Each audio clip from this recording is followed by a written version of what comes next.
की रोटी, माँ के हाथ की रोटी। एक माँ के जो हाथ की रोटी होती है उसमें ममता होती है, उसमें वात्सल्यता होती है, पेट भरा जाता है पर मन नहीं भराता, वो माँ के हाथ की रोटी होती है। जम के बोलो जरा, माँ के हाथ की रोटी जिससे पेट भरा गया पर मन नहीं भराया, उसमें ममता है, उसमें वात्सल्यता है, उसमें स्नेह है, उसमें करुणा है, वो माँ के हाथ की रोटी होती है। दूसरे नंबर की रोटी पत्नी के हाथ की रोटी, अर्पण होता है, अपनापन होता है, अर्पण है, अपनापन है, बस वो रोटी पेट भी भरती है, मन भी भरती है। ये दूसरे नंबर की रोटी पत्नी के हाथ की होती है, जो दिल से बनाकर तुम्हें दिल से खिलाती है, वो पत्नी के हाथ। तीसरे नंबर पर बहू और बेटी के हाथ की रोटी। जब तक बेटी की शादी ना हो, बेटी के हाथ की रोटी, घर में बहू आ गई, बहू के हाथ की रोटी, ये तीसरे नंबर की रोटी है, ये कर्तव्य की रोटी होती है,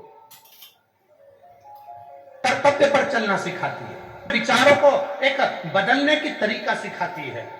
और बेटी के हाथ की रोटी ये तीसरे नंबर की रोटी है, जो हमारा पेट भी भरती है, मन भी भरती है। ये तीसरे नंबर की रोटी, पहले नंबर की माँ के हाथ की, दूसरे नंबर की पत्नी के हाथ की, तीसरे नंबर की बेटी और बहू के हाथ की, और चौथे नंबर की रोटी वो काम वाली, वो नौकरानी और जो बनाने वाली आती हैं उनके हाथ की रोटी। ना तो वो मन भरती है, ना स्वाद भरती है, ना वो पेट भरती है।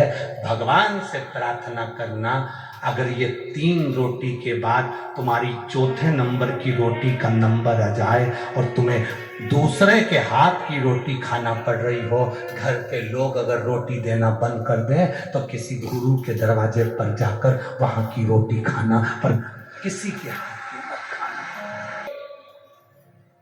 बनाकर रख दी, खाओ तो खाओ, पड़ी है, स्वाद है नहीं है मालूम नहीं, पेट भरा ना भरा मालूम नहीं। बनाया, टिफिन रख दूंगी, टिफिन बनाकर दे दूंगी, टिफिन रख जाऊंगी, बनाकर चली जाऊंगी, मेरे को दूसरे के घर जाना है, बनाने जाना है, उसका मन नहीं है रोटी बनाने का, तो भी वो रोटी बना रही है, केवल तुम्हारे पैसे के चक्कर में जो 2000, 5000, 10,000 महीना मिलना है, उसके लिए वो रोटी बनाने आ रही। अपने घर के बच्चों को छोड़कर, परिवार को छोड़कर, चित्तों को छोड़कर, अपने विचारों को छोड़कर, एक विचारों से सुख बढ़ता है, एक विचारों से एक भोजन का आनंद बढ़ता है। एक राजा अपने सिंहासन पर पहले बैठता था, बड़ा खुश होता था, सब न्याय अच्छे से करता था। आज राजा 15-20 दिन निकले, 15 दिन से राजा चिड़चिड़ कर रहा है, गुस्सा कर रहा है, क्रोध कर रहा है, अपशब्द बोल रहा है, ताने दे रहा है, गालियां दे रहा है, आना टेढ़ा बोल रहा है। राजा अपशब्द सिंहासन पर बैठकर बोल रहा है। राजा ने अपने मंत्री को बुलाया, समझ में नहीं आ रहा, जरा मेरे को कोई ज्योतिष के पास ले चलो, किसी विद्वान ब्राह्मण के पास ले चलो, कोई ज्योतिष आचार्य के पास ले चलो, मुझे इतना चिड़चिड़ क्यों हो रहा हूं, मैं इतना गुस्सा क्यों कर रहा हूं, अपने सिंहासन पर बैठकर मैं गालियां क्यों दे रहा हूं, अपशब्द क्यों कह रहा हूं, समझ में नहीं आ रहा, मुझे चिड़चिड़ापन क्यों आ रहा है। जरूरत नहीं है, आप भोजन कर रहे हैं, भर पेट अच्छे से खाना खा रहे हैं, हाँ सारा काम अच्छा कर रहा है, हाँ फिर चिड़चिड़ापन क्यों आ रहा है। राजा ने रानी से पूछा, महारानी, मंत्री ने रानी से पूछा, महारानी जी आपसे एक प्रश्न करना है। महारानी ने कहा क्या बात, बोलिए। महारानी जी आपसे पूछना चाहता हूं, आप भोजन बना रही हैं। रानी ने कहा नहीं, मुझे टाइम नहीं मिलता, इसलिए मैंने भोजन बनाने के लिए दासी को रख लिया। दासी भोजन बना रही है, हाँ। राजा भोजन दासी के हाथ का कर रहा है, हाँ।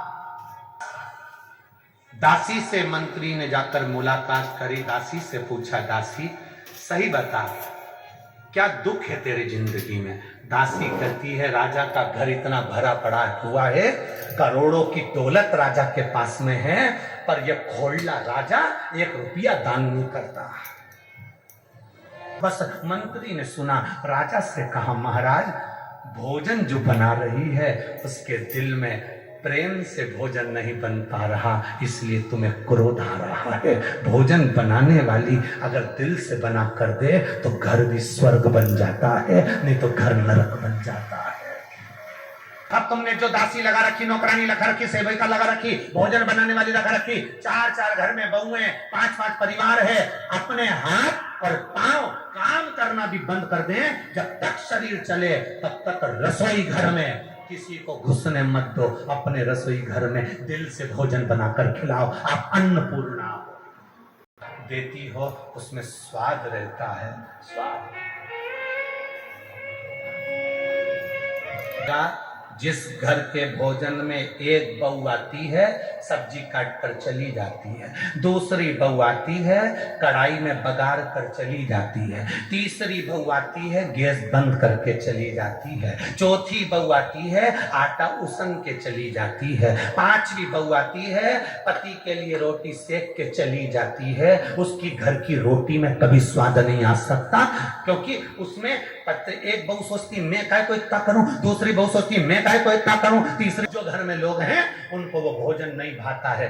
बाजार का भोजन करना भाएगा, दूसरे के घर का भोजन भले वो दाल रोटी खिलाएंगे अच्छा लगेगा, दूसरे के खाने तो तब किसी सदगुरु के